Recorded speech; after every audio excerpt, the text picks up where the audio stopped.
민주당의 검사 탄핵에 대하여 검찰총장으로서 입장을 말씀드리겠습니다. 민주당의 검사 탄핵을 한마디로 규정한다면 이재명 대표라는 권력자를 수사하고 재판하는 검사를 탄핵해서 수사와 재판을 못하게 만들고 권력자의 형사처벌을 모면하겠다는 것입니다. 탄핵 사유도 없이 단지 권력자를 수사했다는 이유만으로 검사 탄핵이 현실화된다면 우리는 운명사회에서 야만의 나락으로 떨어지는 것입니다. 민주당은 이재명 대표와 관련된 불법 대북송금, 대장동, 백현동 위례 특혜 개발비리 사건, 그리고 위증교사 사건의 수사와 재판을 담당한 검사들을 탄핵 대상으로 삼고 있고, 국회로 해당 검사와 사건 관계인을 불러내 조사하겠다는 뜻을 공공연히 밝히고 있습니다. 이미 기소되어서 1심 판결이 선고되었거나 그리고 재판이 진행 중인 사건에 대해서 법원의 법정을 국회로 옮겨와서 피고인인 이재명 대표가 재판장을 맡고 이재명 대표의 변호인인 민주당 국회의원과 국회 절대 다수당인 민주당이 사법부의 역할을 빼앗아와 재판을 다시 하겠다는 것과 같습니다. 이 탄핵은 첫째, 헌법을 위반하는 위헌 탄핵입니다. 민주당과 국회가 사법부의 권한인 그리고 사법부의 역할인 재판권을 빼앗아와서 직접 재판을 하겠다는 것입니다. 이는 헌법 101조에 사법권은 법원에 속한다는 규정을 위반해서 헌법상 삼권 분립과 법치주의에 정면으로 반하며 사법부의 독립과 판사의 독립을 송두리째 무너뜨리는 위헌 조치입니다.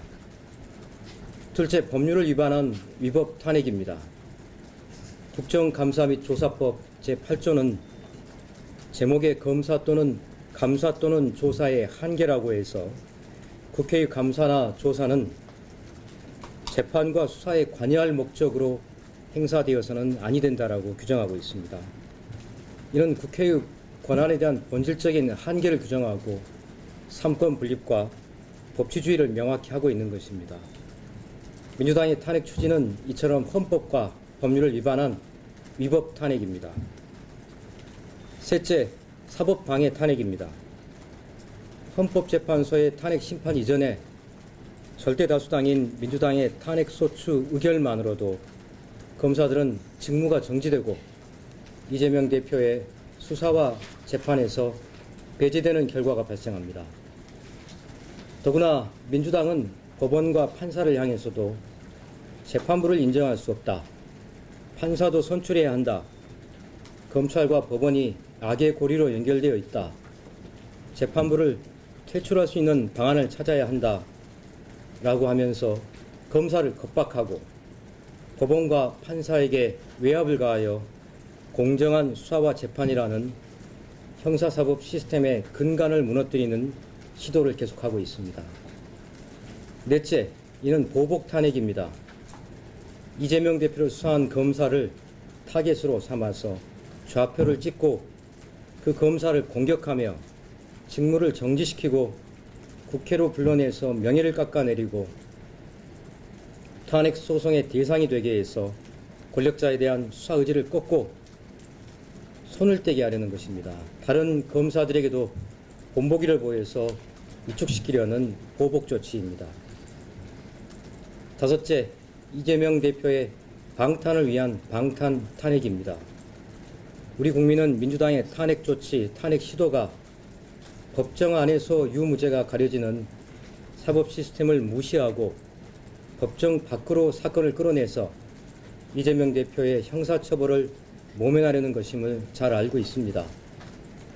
그에 더해서 아예 사법 시스템을 무너뜨려 이재명 대표에 대한 형사처벌 자체를 근본적으로 지워버리겠다는 방탄을 목적으로 하는 시도입니다. 민주당의 검사 탄핵은 우리 국민이 지금껏 오랜 세월 동안 애써 지켜온 헌법과 법치주의를 파괴하고 공동체의 상식을 붕괴시키는 것입니다. 만약 헌법에서 국회의원도 탄핵 대상으로 규정하고 있다면 이처럼 직권을 남용해서 헌법과 법률에 위반되는 탄핵을 시도하는 것, 그것이 바로 정확하게 탄핵 사유가 될 것입니다. 천망회회 소위 블루. 하늘의 그물은 크고도 넓어서 성근 뜻이 보이지만 결코 놓치는 법이 없습니다. 검사 몇 명을 탄핵한다고 해서 있는 죄가 없어지지도, 있는 죄가 줄어들지도, 형사처벌을 모면할 수도 없습니다. 검찰은 국회 절대 다수당의 외압에 절대 굴하지 않고 법치주의를 지키며 오로지 증거와 법리에 따라서 수사와 재판에 임하여 반드시 범죄에 상응하는 처벌이 이루어지도록 최선을 다할 것입니다. 이상 입장 말씀 마치겠습니다. 감사합니다.